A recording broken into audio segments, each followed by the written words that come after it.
Hello everyone, welcome to daily current affair series. हमारा आज का फर्स्ट न्यूज़ है प्रधानमंत्री मोदी की सेशेल्स यात्रा और सम्मान। प्रधानमंत्री मोदी अभी सेशेल्स की यात्रा पे हैं। वहाँ के राष्ट्रपति पैट्रिक हरमनी द्वारा उनको सेशेल्स का सर्वोच्च सम्मान guardian of the blue horizon दिया गया है और यह सम्मान जो है मोदी जी का 34वां अंतर्राष्ट्रीय सम्मान है। तो ये हमारे लिए दोनों इंपॉर्टेंट है कि उनको guardian of the blue horizon सम्मान से सम्मानित किया गया है और यह उनका 34वां अंतर्राष्ट्रीय सम्मान है। आइए अब इस पे बेस्ट क्वेश्चन देखते हैं। जून 2026 में किस देश ने प्रधानमंत्री नरेंद्र मोदी को अपने पहले मानद सम्मान guardian of the blue horizon से सम्मानित किया है? तो हमारा आंसर है ऑप्शन नंबर सी, सेशेल्स।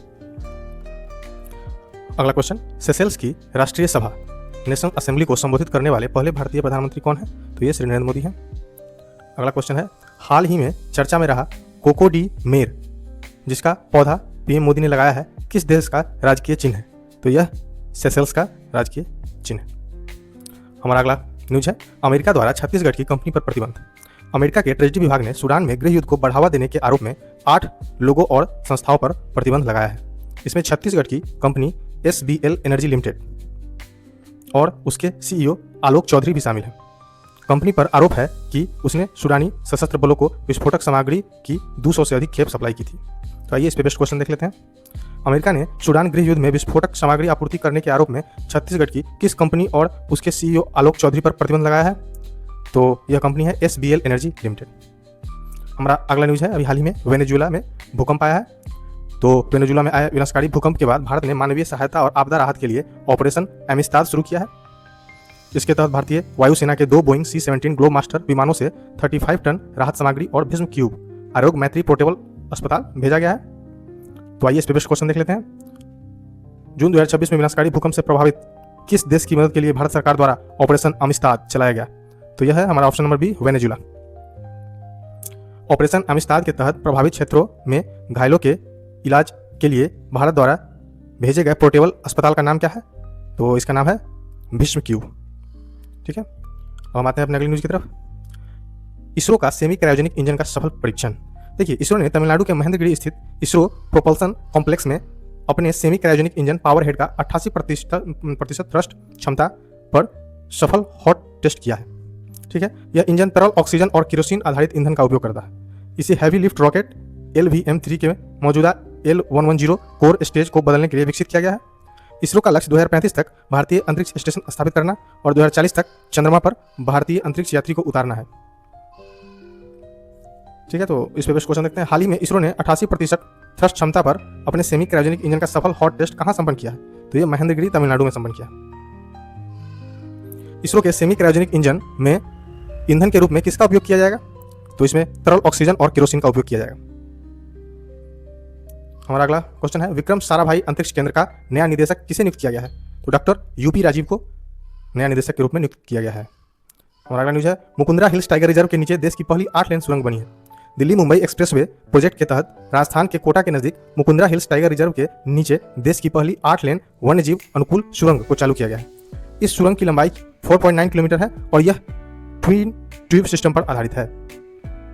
मतलब इसमें 2 ट्यूब हैं, एक आने के लिए होगा, एक जाने के लिए होगा। हमारा इस पे बेस्ट क्वेश्चन है, दिल्ली मुंबई एक्सप्रेसवे के तहत देश में किसी वन्यजीव अभ्यारण्य टाइगर रिजर्व के नीचे बनाई गई पहली 8 लेन सुरंग कहाँ स्थित है? तो यह है मुकुंदरा हिल्स टाइगर रिजर्व में स्थित है। हमारा अगला न्यूज है बांग्लादेश से रिलेटेड।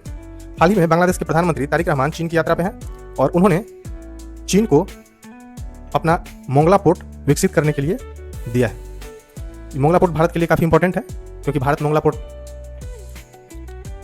पर खुद अधिकार चाहता था और क्योंकि उससे नॉर्थ ईस्ट में कनेक्टिविटी बढ़ जाती। तो आइए इस पे बेस्ट क्वेश्चन देखते हैं। भारत के रणनीतिक हितों के लिए महत्वपूर्ण मोंगला पोर्ट किस देश में स्थित है जिसका आधुनिकीकरण चीन की सहायता से किया जाएगा? तो यह बांग्लादेश में स्थित है। आइए अगला न्यूज है हमारा, अमरनाथ यात्रा के लिए प्रोजेक्ट हॉक आई। देखिए, जम्मू कश्मीर पुलिस ने वार्षिक अमरनाथ यात्रा की सुरक्षा व्यवस्था को मजबूत करने के लिए तकनीक आधारित निगरानी प्रणाली प्रोजेक्ट हॉक आई शुरू की है।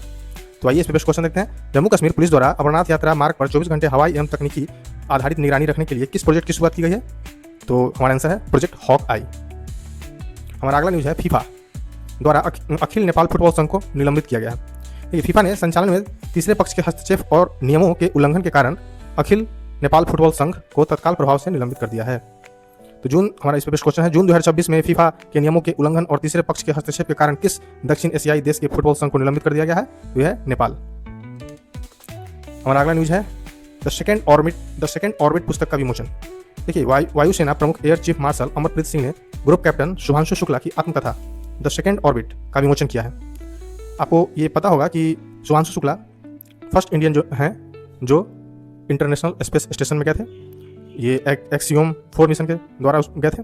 तो उन्हीं का एक बुक है, उनकी आत्मकथा है द सेकेंड ऑर्बिट, ठीक है। तो इस पर बेस्ट क्वेश्चन है, हाल ही में विमोचित आत्मकथा द सेकेंड ऑर्बिट किस भारतीय अंतरिक्ष यात्री या लड़ाकू पायलट के जीवन और एक्सियोम 4 मिशन पर आधारित है? तो यह है कैप्टन शुभांशु शुक्ला। हमारा अगला न्यूज है, गुरुग्राम में 11वीं ब्रिक्स ऊर्जा मंत्रियों की बैठक। देखिए, ब्रिक्स का भी भारत की अध्यक्षता में डिफरेंट बैठक हो रही है उसमें, तो इसका ऊर्जा मंत्रियों का बैठक का आयोजन गुरुग्राम में किया गया है। तो भारत की वर्ष 2026 की ब्रिक्स अध्यक्षता के अंतर्गत 11वीं ब्रिक्स ऊर्जा मंत्रियों की बैठक का आयोजन कहाँ किया गया है? तो गुरुग्राम हरियाणा में किया गया। हमारा अगला न्यूज है, वाशिंगटन में आयोजित द्वितीय पैक्स सिल्का सम्मेलन में भारत सहित 35 देशों ने AI अवसर संबंधी संयुक्त घोषणा पत्र पर हस्ताक्षर किया है। तो इस पर बेस्ट क्वेश्चन है, आर्टिफिशियल इंटेलिजेंस AI और सेमीकंडक्टर के लिए सुरक्षित आपूर्ति श्रृंखला बनाने के उद्देश्य से आयोजित द्वितीय पैक्स सिल्का सम्मेलन कहाँ संपन्न हुआ? तो यह वाशिंगटन में संपन्न हुआ है।